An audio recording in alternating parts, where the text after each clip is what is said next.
Students, BCom part first year के विद्यार्थियों, आज हम आपको बताएंगे EAFM सेकंड में भारतीय बैंकिंग एवं वित्तीय व्यवस्था के अंतर्गत वाणिज्यिक बैंकों के बारे में, सार्वजनिक एवं निजी क्षेत्र के बैंकों के बारे में आज हम चर्चा करेंगे। देखिए, बैंक आपके करीबन 4 प्रकार के बैंक होते हैं। उसमें से आपके सार्वजनिक क्षेत्र के बैंक हैं प्रथम श्रेणी में, तो द्वितीय श्रेणी में आपके निजी क्षेत्र के बैंक हैं। इस तरह से सार्वजनिक क्षेत्र के जो बैंक हैं उनमें जैसे आपके नेशनलाइज जो बैंक्स हैं, जितने भी आपके पब्लिक सेक्टर बैंक्स हैं जो नेशनलाइज बैंक्स हैं, उनमें से जैसे इलाहाबाद बैंक है, आंध्रा बैंक है, बैंक ऑफ बड़ौदा है, बैंक ऑफ इंडिया है, बैंक ऑफ महाराष्ट्र है, कैनरा बैंक है, सेंट्रल बैंक ऑफ इंडिया है, कॉरपोरेशन बैंक है। तो इस तरह से ये तकरीबन 21 जो है सार्वजनिक क्षेत्र के बैंक हैं। उसी तरह से आपके निजी क्षेत्र के जो बैंक्स हैं, प्रमुख निजी क्षेत्रों के बैंकों में आपके जैसे एक्सिस बैंक है, ICICI बैंक है, इंडसइंड बैंक है, फेडरल बैंक है, डेवलपमेंट क्रेडिट बैंक है, और ये करीब 19 से भी कहीं अधिक ये प्राइवेट सेक्टर के बैंक्स हैं। उसी तरह से तीसरी जो कैटेगरी आती है बैंकों की, वो आती है आपके विदेशी बैंक। और विदेशी बैंक के अंतर्गत आपके आबू धाबी बैंक, यानी विदेशी बैंक एक तरह से वे बैंक हैं जिनका पंजीयन विदेशों में वहाँ के नियमों के अंतर्गत हुआ है तथा जिनका मुख्यालय भी विदेशों में है, और ये बैंक अपनी शाखाओं के माध्यम से भारत में कार्य करते हैं, वो आपके विदेशी बैंक हैं। और वो भी आपकी काफ़ी लंबी चौड़ी लिस्ट है। DBS बैंक है, आबू धाबी बैंक है, ठीक है ना, ऑस्ट्रेलिया एंड न्यूजीलैंड बैंक है, बैंक ऑफ सिलोन है, कई बैंक्स इसमें आते हैं आपके विदेशी बैंकों के अंतर्गत। इसी तरह से क्षेत्रीय ग्रामीण बैंक, यानी कि जैसा कि आपको मालूम है 1975 को देश में क्षेत्रीय ग्रामीण बैंक स्थापित करने का अध्यादेश जारी किया गया था, और 2 अक्टूबर 1975 से इन बैंकों ने अपना कार्य प्रारंभ कर दिया। और ये क्षेत्रीय ग्रामीण बैंक जो है आपके गाँवों में छोटे किसानों की वित्तीय आवश्यकताओं की पूर्ति करते हैं।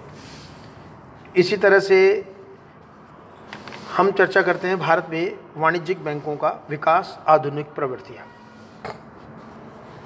देखिए, सार्वजनिक बैंकिंग क्षेत्र का विकास हमें देखने को मिला है, यानी कि सन 1948 में रिजर्व बैंक का तथा 1955 में इंपीरियल बैंक का राष्ट्रीयकरण किया गया। उसके पश्चात 19 जुलाई 1969 को 14 बड़े बैंकों का राष्ट्रीयकरण किया गया। 1980 में 6 अन्य बैंकों का राष्ट्रीयकरण किया। तो एक तरह से सार्वजनिक बैंकिंग क्षेत्र का विकास हमें देखने को मिला है। इस तरह से अपूर्व शाखा विस्तार, स्वतंत्र भारत के बैंकिंग इतिहास में शाखा विस्तार कुछ अधिक तेज गति से हुआ है। यानी 1969 में 14 बैंकों के राष्ट्रीयकरण के पश्चात ये गति अत्यधिक तीव्र हो गई। अकेले 1968 में 677 शाखाएँ खोली गई। बैंकों के राष्ट्रीयकरण के पश्चात बैंकों की शाखा विस्तार नीति में आधारभूत परिवर्तन हुए हैं।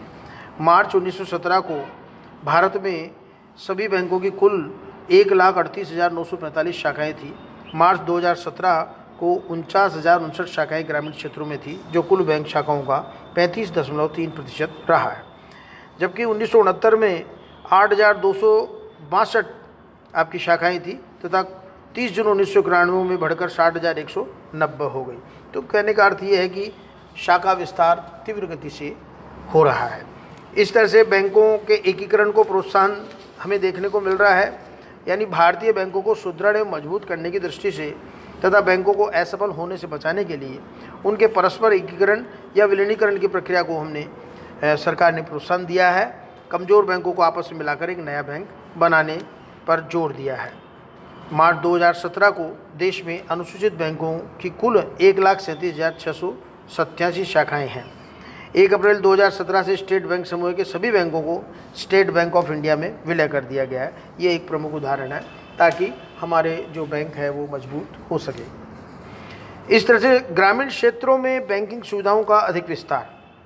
बैंकों के राष्ट्रीयकरण के पूर्व तक भारत में बैंकिंग का केवल विस्तार केवल शहरी क्षेत्रों तक सीमित था, किंतु अब नवीन शाखा नीति के अंतर्गत ग्रामीण क्षेत्रों में शाखा विस्तार पर अत्यधिक जोर दिया जा रहा है। इसके परिणाम स्वरूप भारतीय बैंकिंग का संपूर्ण चरित्र ही बदल गया है।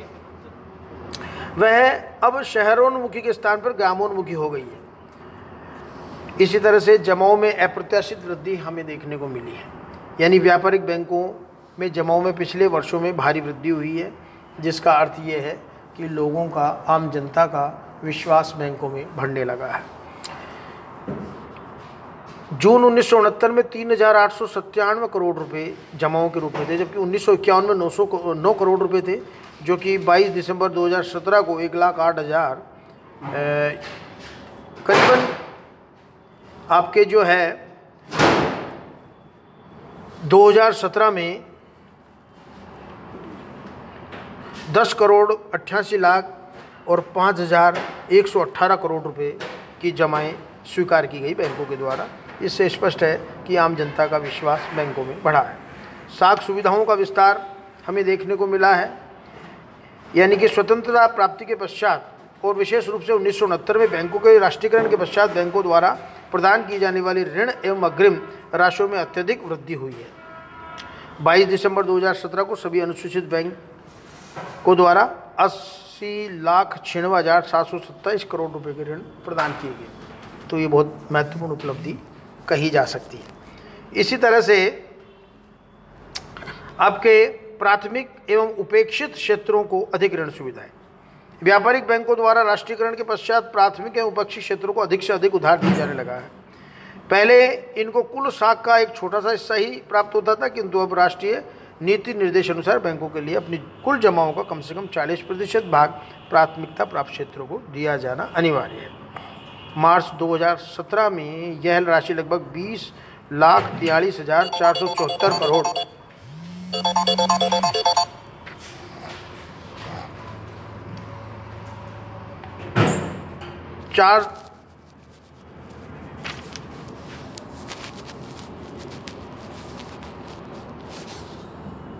बैंकों द्वारा प्राथमिक क्षेत्र को दिए गए ऋणों का विस्तृत ब्यौरा आपका इस प्रकार से है कि 2017 में ये राशि लगभग 20,43,474 करोड़ रुपए तक पहुंच गई। इसी तरह से आपके निवेश जमा अनुपात बैंकों के राष्ट्रीयकरण के पश्चात व्यापारिक बैंकों का विनियोग जमा अनुपात पहले की तुलना में अधिक हुआ है। 1970-71 में जहां अनुपात 23.1% था, वो जनवरी 1992 में बढ़कर 39.4% हो गया। 97-98 में 46.1% रहा। इसी तरह से पूंजी तथा कोषों का निक्षेपों से अनुपात, भारत में बैंकों की प्रदत्त पूंजी तथा कोषों का जमाओं से अनुपात निरंतर कम होता जा रहा है, जिसकी मुख्य वजह बैंकों के प्रति बढ़ता हुआ जनविश्वास है। 1951 में व्यापारिक बैंकों के कुल पूंजी और कोष उनकी कुल जमाओं का 9% भाग था, वे वर्तमान में गिरकर 0.5% ही रह गया। इससे प्रतीत होता है कि भारतीय बैंकों के प्रति जन विश्वास तेजी से बढ़ा है।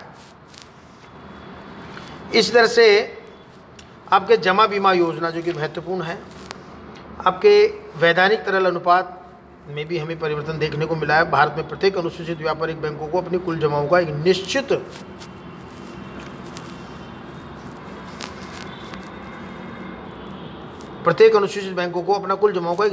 प्रतिशत तरल कोषों के रूप में रखना होता है।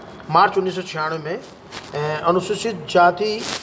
अनुसूचित व्यापारिक बैंकों का प्रभावी वैधानिक तरल अनुपात SLR उनकी कुल शुद्ध मांग एवं समय देयताओं का 28% था, जिसे 21 अक्टूबर 1997 में घटाकर 25% कर दिया गया।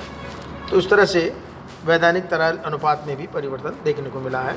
जमा बीमा योजना जो महत्वपूर्ण है, 1960 में ply central bank, Lakshmi bank fail हो जाने से भारत में बैंकों के प्रति जमाकर्ताओं का विश्वास डगमगाया गया था। उस विश्वास को रोके रखने के लिए जनवरी 1962 में जमा बीमा तथा साख गारंटी निगम की स्थापना की गई, और इसकी स्थापना का उद्देश्य छोटे छोटे जमाकर्ताओं द्वारा जमा कराई गई राशि को सुरक्षा संरक्षण प्रदान करना है। आपके जमा बीमा राशि 1966 में 5,000 थी, 70 में 10,000, 1976 में 20,000, 80 में 30,000, मई 1993 में 1 लाख जमा राशि पूरी तरह सुरक्षित रही है। इस तरह से समय पर जो है इस राशि में वृद्धि की गई है। इस तरह से रिजर्व बैंक का बढ़ता हुआ नियंत्रण भी देखने को मिला है। लीड बैंक स्कीम जो है उसका बैंकिंग विकास में एक महत्वपूर्ण योगदान दिया है लीड बैंक स्कीम ने, यानी कि अग्रणी बैंक वह बैंक होते हैं जिसे एक या एक से अधिक जिलों में बैंकिंग विकास तथा आर्थिक विकास एवं सुविधाओं का अग्रणी उत्तरदायित्व सौंपा गया। तो नवीन आपके जो है अग्रणी बैंक योजना की स्थापना से काफ़ी कुछ बैंकिंग सेवाओं का विस्तार ग्रामीण क्षेत्रों में भी हो सका है। नवीन आकर्षक योजनाओं में आप देखते हैं कि उपभोक्ता ऋण योजना, आपके मोबाइल बैंक, चलते फिरते बैंक खोले गए हैं, नाबालिग बचत योजनाएं हैं, उपहार योजनाएं हैं। इसी तरह से जो है अभी यात्रा बाद में भुगतान की सुविधा उपलब्ध करा रहे हैं बैंक, विनियोग सुझाव देना, इस तरह से साख पत्र, कृषि एवं सामान्य ऋण, ग्राहक सेवा, यंत्रीकरण एवं आधुनिकीकरण, पर्यटन बैंकिंग और अन्य कई सेवाएं जो है वर्तमान में बैंक उपलब्ध करा रहे हैं। बाकी की बात हम नेक्स्ट व्याख्यान में करेंगे। धन्यवाद।